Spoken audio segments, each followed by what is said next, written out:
was just wondering, have any of you ever thought the reason why we give gifts at Christmas?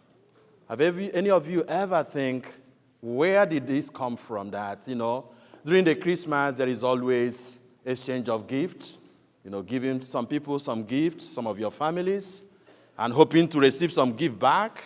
I hope you receive a good one. Sometimes it looks like, you go all your way and, give people, good gifts, and it looks like what you receive, like, this wasn't really good to compare with what I gave you, right? Have any of you ever thought about where did all this giving of gifts come from? Let me just spare you that question because I decided not to ask you a question today. That would be my own gift to you. So, sparing you, let me be the answer. Let me give you the answer so you don't have to worry about that. So in case you think, well, but what did Father give us? He spared us a question today.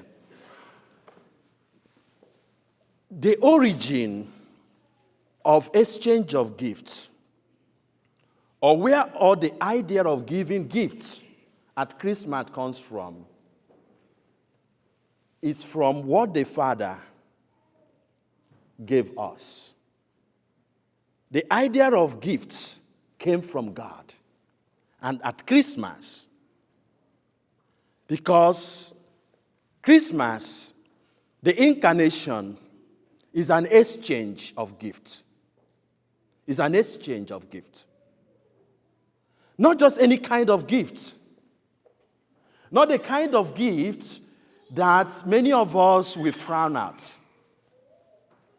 But that is the perfect gift that God gave us.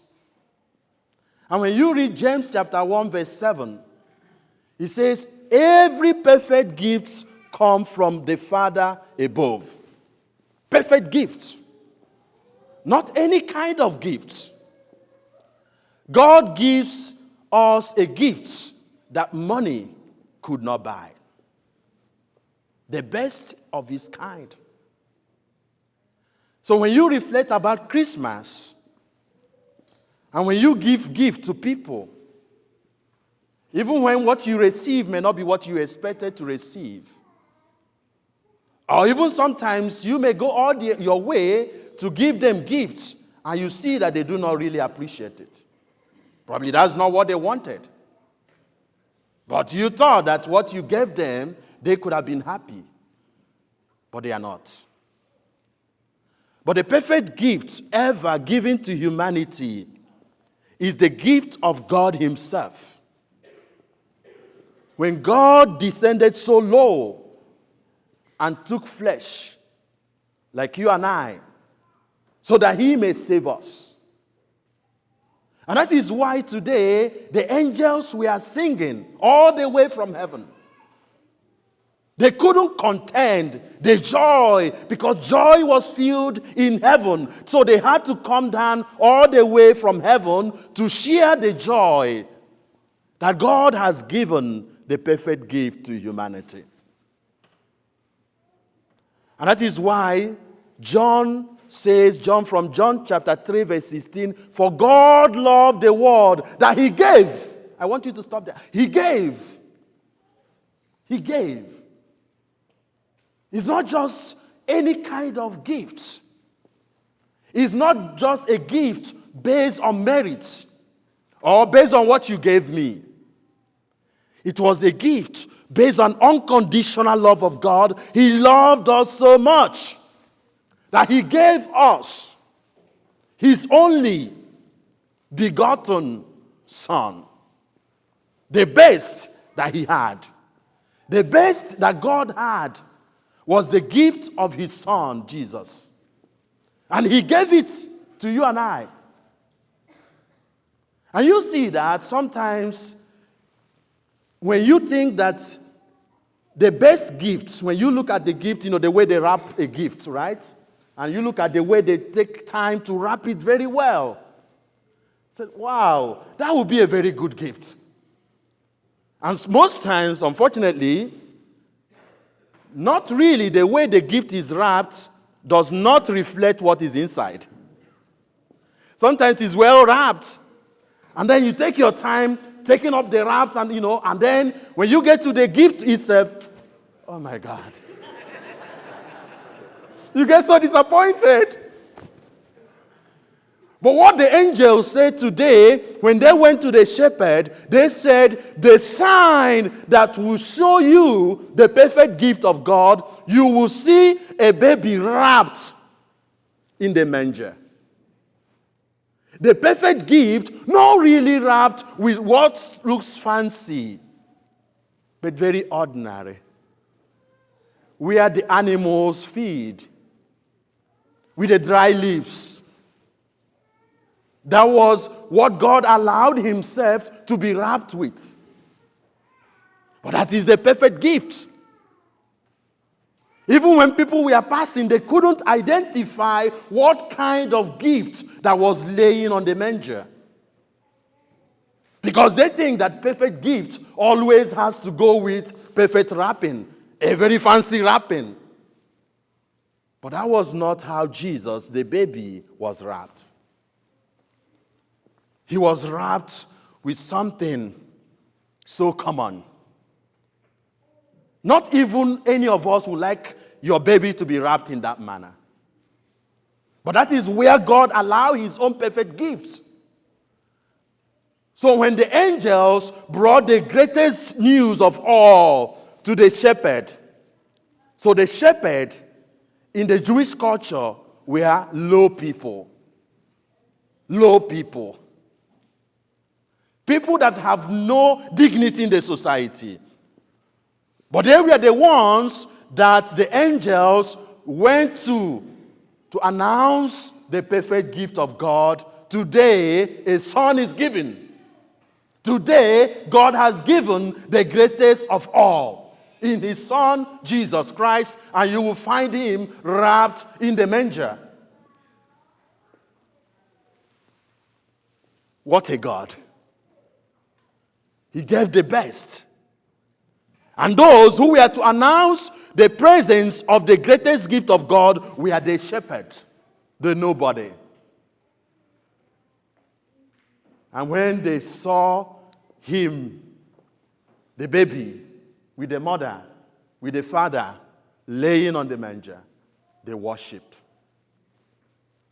And the angels couldn't contain the joy.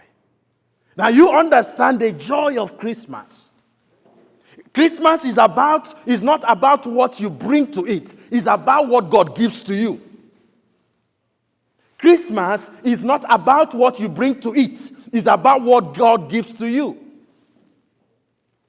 And your ability to receive the gifts that God gives at Christmas brings you the greatest joy.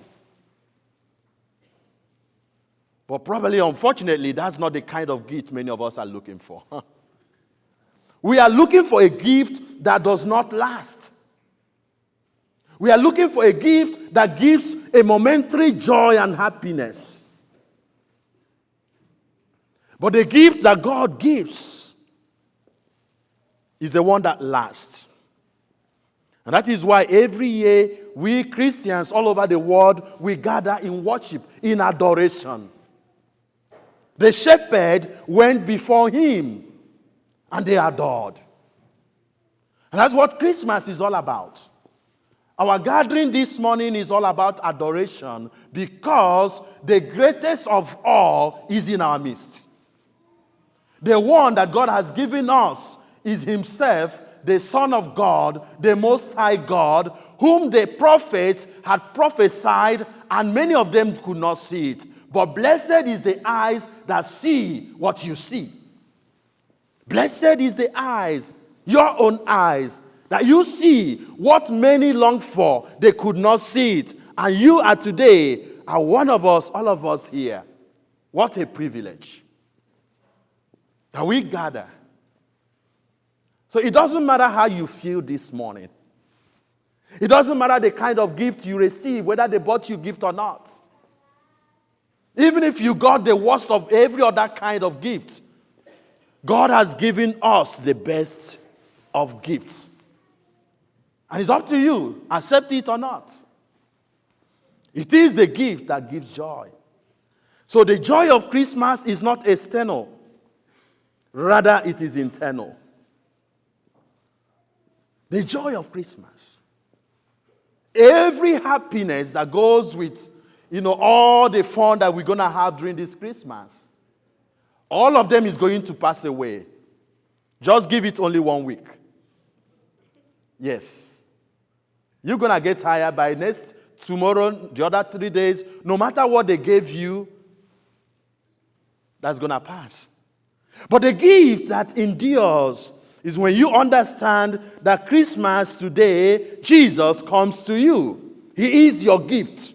You receive it into your life. You accept him and allow him to bring you the joy that true gifts give. A joy that no other person can give. That is the joy of Christmas. So when we talk about the joy of Christmas, we are not talking about what we're going to eat. We are talking about the recognition, once again, accepting the gift of God and say, thank you. We adore him with adoration. And that is what the second reading reminds us today. Not because of anything of us. God did not give us that gift because we are good people. He did not give us Jesus Christ because we are worthy of it. Actually, the Bible says, when we were yet sinners, in our sin, that's why Jesus came. He didn't come to save the righteous. He came to save you and I because he knew what a miserable life we were living. We were a people without a future. We were a people without God. We were a people without joy. But Jesus came. As the Bible said in John chapter 10, verse 10, he came that we may have life and have it in fullness. To have Jesus is to have the fullness of life. To have Jesus is to have the fullness of joy. To have Jesus is to have the best Christmas. I don't want to hear anybody that says, well, I didn't have a good Christmas this year. You do, unless you did not receive what God has already offered to you. And that is our journey this morning, dear brothers and sisters, as we have gathered this morning singing, open your mouth. I don't want to see a very closed mouth. If the shepherd could sing, why wouldn't you sing? Why wouldn't you sing? Don't make yourself a statue that sits on the pews. Look upon that and sing with the choir. Open your mouth. Because when you open your mouth, the joy of Christmas is going to saturate your life. It overwhelms. It transforms. The Christmas season transforms. And that is why, dear brothers and sisters, Christmas is not ending today. Now, those of you who were so busy months ago celebrating Christmas, they're going to be over today. No, the journey of Christmas begins today. The church says it's a journey again. Allowing the joy of Christmas to permeate, to go deeper into your life. It's like bringing a piece of bread, soaking it into a water. You allow the bread to go and allow the water to go more deeper and saturate the bread. And that is why the journey of Christmas begins today, recognizing who is in our midst and praying that the joy will touch your heart. Do not just celebrate Christmas that has no Christ in it. Celebrate Christmas because God is giving you and I the best gift of all. And we pray today that do not allow whatever that will try to take away this joy. Because the devil comes to steal. He's going to tell you that you should not mind what was said today. That you should go home and keep on sorrowing. That you should go home and being unhappy. And you should go home and, put yourself down and say, well, other people are happy beside me. That's what the devil wants you to know. And that's what the devil wants you to believe. Other people should be happy except me. Because nothing good comes my way. The devil will tell you that you have no reason to be joyful today. And many of you is going to accept it. But if I'm going to advise you, do not take that wicked advice. Whatever it may be going on in your life, even if after this Mass it happened that you're going to go home alone, it doesn't matter. Find your joy in Jesus, not in material things. So whatever situation you may encounter yourself this morning, even with pains in your life, even with disappointments in your life, even if it looks like things have been horrible all these years for you, cheer up. Sing up. Do not allow your sorrow to overtake the joy of Christmas. Do not allow your sorrow to take away what the Lord has brought to you. The Lord is giving you an exchange. And finally, as I mentioned at the beginning of the Mass, whenever we bring gifts, there is always an exchange. So you are giving someone in hope that they will give you back to what equates with your own gift. What is the Lord exchanging today? He's giving us the best gift in exchange with our misery. Yeah. He wants to take away our sorrow and give us joy. So the exchange is not equate with what we bring. Our own, whatever we bring, is the worst. Sorrow, death, misery. But the Lord is exchanging it, taking away what belongs to us and giving us the best we cannot afford. Take it. Do not go home today looking at yourself in the mirror and telling yourself, I do not deserve anything good. And I know that's what the world wants you to believe in. Do not go home today and allow the sadness that you carried into this Mass to go with you. Leave it here and take with you what the Lord is giving you today. I repeat, if you came to this Mass sorrowful this morning, even when you put a kind of smile, you know the kind of smile we put here, right? But even though the heart was bleeding, the Lord understands. Because that's what the society wants you. They want you to smile all the time, even when you are sorrowful. And then you can even put the best dress this morning, but your body is paining. The Lord is exchanging that pain and giving you the best of Himself. Please take it. Even though it may be wrapped in the manger, even though the wrapping may not look fancy, please, I beg you, keep whatever you brought into this Mass today and take with you what the Lord is offering you. And your life will never be the same. Celebrate Christmas as you have never celebrated before. Not just because it's a different year, but because you are celebrating this Christmas this year with a better understanding that the Lord is giving you something better in exchange. Take it. Keep your sorrow here today. As Jesus comes to the altar today, look straight to His eyes that you came because of me. And why do you allow all these things going? And I'm going to put whatever that has been troubling me here today in exchange. Give me the joy of Christmas. I promise you, this will become the beginning of a new journey for you. Because the Lord is going to take away what you could not take away in exchange and give you the best you could not afford.